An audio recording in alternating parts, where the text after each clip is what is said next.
India lost their last two matches against Netherlands in Rotterdam in the FIH Pro League. Despite creating numerous chances, Graham Reed's men couldn't break down the Netherlands' defense. Hello and very warm welcome to News 9 special show. This is Hardik Agrawal, News 9 sports analyst, and today I have with me News 9 sports editor Sandeep Mishra, who has covered 8 World Cups and 4 Olympic Games. So we will be discussing the Netherlands versus India game at length in this episode. So Sandeep, talking about Netherlands first, they have clinched the title and in both the matches, they were constantly creating chances from the right flank. So what was the main agenda behind creating the chances from the right flank specifically? I think if you look at the agenda part of it, I think it's purely tactical. And over the years, 10, 15 years, the amount of Dutch hockey that one has seen and the kind of players they bring into the mix. Right. They are highly skilled, number one. Number two, they run at a very, very fast pace, which means that you have the ball, you're running at that kind of speed, but you're not going through the middle. That particular era, I think, was basically when Mark Delaisen was there as the main central midfielder, and that is the time when they did a lot of movement through the middle. Okay. But now with extraordinary strikers, and you see they're tall, they're slim, they run at a massively fast pace. Very fast. They always work the lines. That's where skill has to be there. That's where speed has to be there.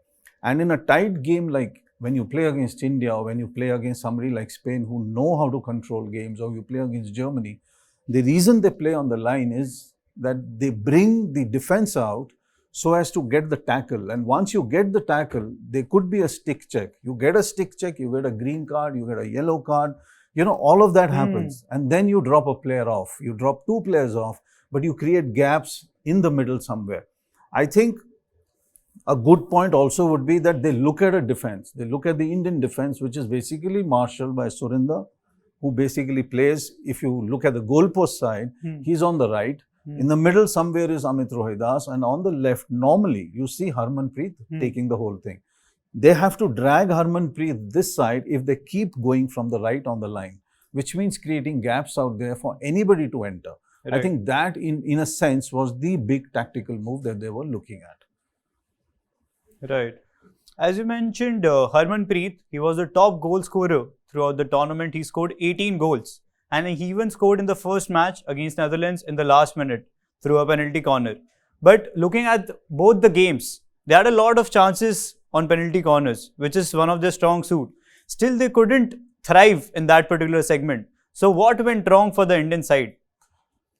You can't even in a way say that it's a 50-50 thing with penalty corners, because it's honestly, it depends on the first rusher, it depends on the guy who's also the second rusher, and it also depends on how much you have studied Harmanpreet, how much you have studied Amit Rohidas, who also flicks, how much you have studied Jarmanpreet. In the last game, I think he also scored a pretty decent PC, and you have Jugraj. Yeah. So this is a whole entire defensive study that goes in by the coach and the management, all of those guys who look at numbers and look at angles from where the flick is coming.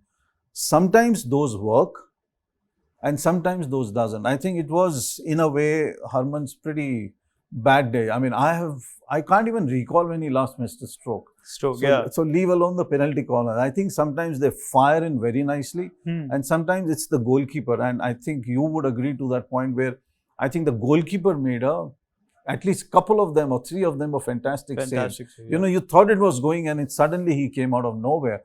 I think the anticipation was on point. Absolutely. And that also brings in that they were doing the video analysis pretty well. But Harmanpreet was good at the defensive actions. He made 6 interceptions in the last match against Netherlands.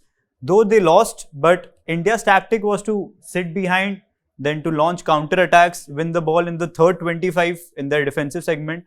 But what went wrong? Despite creating numerous chances of up front, they were not able to find the back of the net. They had to wait for the individual brilliance of Abhishek and Dilpreet to get the goals. I think the midfield, was not up to par yesterday.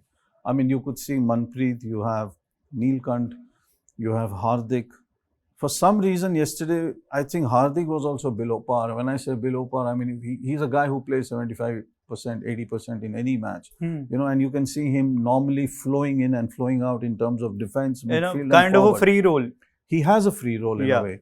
But there was some form, I wouldn't say reluctance, but maybe tactically that's what Reed wanted, that the defense starts the ball rolling, builds up whether you're going from the left or the right flank. And you could see Jarmanpreet again, you know, like overlapping two players and then going into the right flank positions to be able to do crosses. In a cross, it just purely depends on how angled the ball is. It also depends on whether the defender is in front of you or whether the defender is at the back. Normally, Holland will never ever have somebody at the back. If I am the forward from the Indian side, why will the defender stand at behind me? Because I'm going to receive the ball. That's a very simple solution out there. Right. They always come up, or the stick is angled somewhere. I think that's where the skill comes in. That's where Mandeep's off the ball running should have come in, which was slightly poor when you really look at his caliber as a player. But that's where Dilpreet should have come in to cut the ball, find angles and gaps. I think that's what lacked yesterday. Though I think you will agree, because you were seeing the match so closely, that there was not a dearth of chances. It was just the conversion that was just not going in. Right. Netherlands were not allowing the Indians to get inside the circle a lot. They tried a lot. They did create a lot of chances. But somehow Netherlands were stopping them right before the circle penetrations. And also, talking about how Netherlands defended the penalty corners. They were like the likes of Lars was incredible at rushing and making those blocks. So maybe Netherlands' defense was too good for the Indian men during penalty corners. I think even when they were stopping the ball, there was a slight overlap of less than a second. Now that's good enough. You know, either you are a step ahead as the first rusher, or you're half a step back. Half a step back means guys like Jugraj and Harmanpreet get that much of a little 6-inch, 3-inch, 4-inch space to be able to flick in before he comes in. That became very crucial. I think the stopping and the ball coming on, that was probably lacking yesterday. It was just one of those days. But when you get 7, when you get 8 PCs, you still need to fire in 40%. Yeah. 40% would have given you the match, or would have taken you to a draw and taken you to a shootout. That was completely missing. You're missing up front. You're not getting your angles right. You're not getting your angles right on the PCs. And when I say angles right, I mean the goalkeeper is reading you. The guy who's standing on the line, the one who's behind the goalkeeper, he's reading you. The first rusher is reading you. Then there's something wrong, that you were not flexible enough to be able to do something else. Because they tried variations as well. They did try variations, but I think that one variation of German. So, you know, at that level, you can't be stupid to be able to do that kind of an error. You know, and believe me, when I say stupid, it's not demeaning a player, honestly. It's just that you have to take that chance. The ball went in, but it's not a goal because it's got to hit the board there completely, because this is not a flick, this is a hit. Right. A hit cannot go over the board, and now that's something that should be drilled inside you, that I will not let the ball, this is just one opportunity. This is not a field goal attempt. This is a set piece. A set piece needs to be executed. I think executions are all going here and there. At the back, they try to sit deep and win the balls, as we were discussing earlier. At the same time, Netherlands were pressing higher field and trying to win the balls in the attacking third. So that they don't have to play a lot of passes, and in 2 to 3 passes, they could get into the danger area. So we have with us the interception map of the first game of the first and second quarter. These are some of the data points. And from here, we could see that, 1, 2, 3, 4. 4 interceptions were made by Netherlands in the third 25 in the attacking region. So this clearly depicts that they were ready to pressure higher field, win the balls, and get into the dangerous area as soon as possible. Even we could see here, higher field. Yeah, that's extremely high. I mean, yeah, true. But you know, I mean, this is the normal methodology that you're going to be using against a team like India. You can beat them in the defense, you can beat them in the midfield. You have to look at the midfield of India. They are the ones who can counter. This is not a holding midfield. Hardik is not a holder. Neelkant is not a holder. Manpreet cannot hold the ball. When I say cannot, I mean they will not. Right. They will rather do a counter or pass parallel and try and create a move from the left and the right. The only way Holland can go in is on a fast counter attack.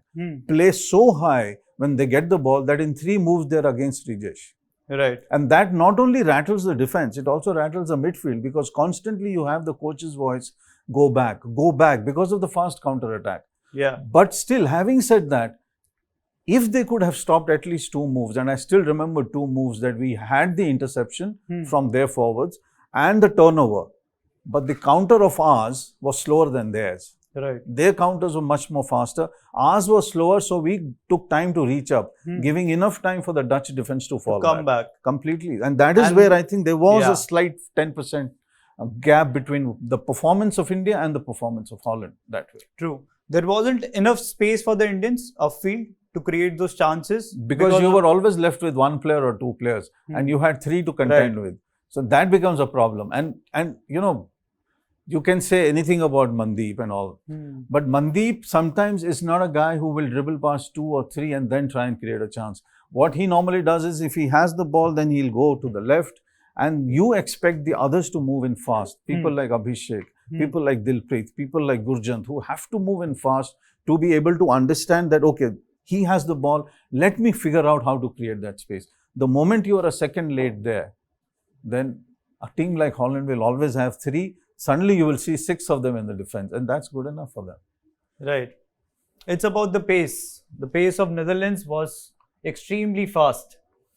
Also, talking about the second match, as we are discussing interceptions, we have the interception map of the second match as well. These are some data points from the second, third and fourth quarter. And in this, we can see, Sandeep, that again Netherlands are pressing higher field and winning those balls. India is sitting deep, trying to win balls in their defensive segment and then launching counter attacks. And Mandeep, as we were discussing, Mandeep played a key role in winning these balls here in this region and then starting that attack. But as you mentioned, that they were not quick enough to reach in the final third. You have to also look at how many times did Mandeep have a reverse shot? The second match, if you really see, and even in the first game, the reverse shots are very less. You know, on a reverse shot, when you get the ball, you need time. When I say time, because you normally stop the ball on the right, flick the ball over to the left and take the stick back. That itself, in the moment I said this, is 3 seconds. Okay, 3 seconds is good enough for any defender to come and cover space. Now, they didn't give Mandeep that much of a chance because they understand he doesn't take a right shot. He always takes a reverse. The reverse gives him the sharpness, it gives him the angle to beat the goalkeeper. And in training, he does around 200, 150, 250, 300 reverse shots on a daily basis when he trains. They covered that angle very well. In my opinion, this has nothing to do with Graham Reed versus the Dutch coach or whatever. But the Dutch somehow looked a little better prepared tactically to be able to take over the defense, to be able to weather the storm that Indian forwards and the midfielders could kind of achieve. But having said that, I think there were enough chances for us, at least for a 2-2 and a shootout. I think that was good enough for us. But the 2-1 was slightly disappointing when you look at the penalty stroke could have made the difference. Of course it would. I would have given us the lead. And that is what, use any word you want, shocking, surprising, you know, whatever. But Harmanpreet missing a penalty corner, okay. Harmanpreet missing a stroke, shocking. Because he never misses one. And it's not even a 50-50. It's loaded 80% for the guy who's taking 70 to 80% from the spot. So it's slightly shocking that he missed one at that particular crucial juncture. Whether he felt the pressure, I don't think so. He's a cool character. He doesn't normally take on such kind of... He looks calm. Yeah. So I think, again, you know, it's probably the ball didn't have the pace that it needed for a stroke. So the goalkeeper could kind of do it. Right. As the season is over now and India is finishing the FIH Pro League on the 3rd spot. So, looking at the upcoming matches or events, what new needs to be brought to this mix of players? I think this particular team, 80% of them, number one, will go to the Commonwealth Games. Unless the coach decides he needs to rest someone, I don't see any rest is going to help the national team. Right. Because the Asian Games is out of the equation. There's no Asian Games this time. Right. At least till December. I don't think so, unless something really extraordinary happens in China and they say, okay, we're going to hold the Asian Games and all of that. So you got a massively barren period of top class hockey that you're not going to get. So play your best, because out there, who are you against? Malaysia, good team. Canada, decent team. You got Australia, you got Pakistan, and you got New Zealand. So if at all you reach the final, you will have Australia out there.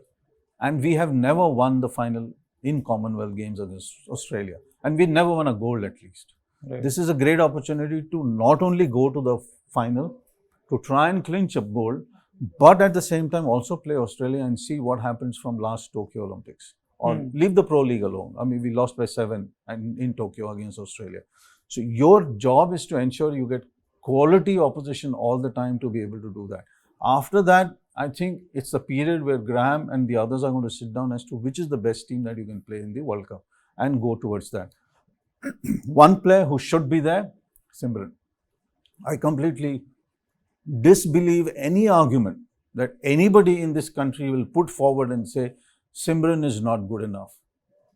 You know, either he is biased or he doesn't know his hockey then. Right. Very simple for me. He was the best player out there in the Tokyo Olympics. You took him as a reserve. The matches he played, he scored. His finishing is Absolutely. clinical. His balance in the striking circle is extraordinary. He's short, and he's short in a sense that he understands how to take a ball, which way to go, and his eyesight is uncanny in picking up players. Now, those are crucial. How much? 1 second, 2 seconds, that's all that you get. So, looking at all of that, if you're not going to get him into the mix, then in the World Cup, you have a problem, because understand, you're playing at home. His movement brings fans in. The moment he gets the ball, the stadium stands up. All of that has to come in. Graham has to understand that. Right. So, this is extremely crucial. And I think Amit Rohidas is going to be carried all the way to the World Cup. When I say carried, as a good player, as a player who's our best runner, he'll be the captain at the World Cup. So these are the crucial parts and the mixes that I think this team requires completely. Thank you, Sandeep. This was a fun chat, and we will be back with more hockey insights, facts and figures. That's it for this episode. This is Hardik Agrawal signing off.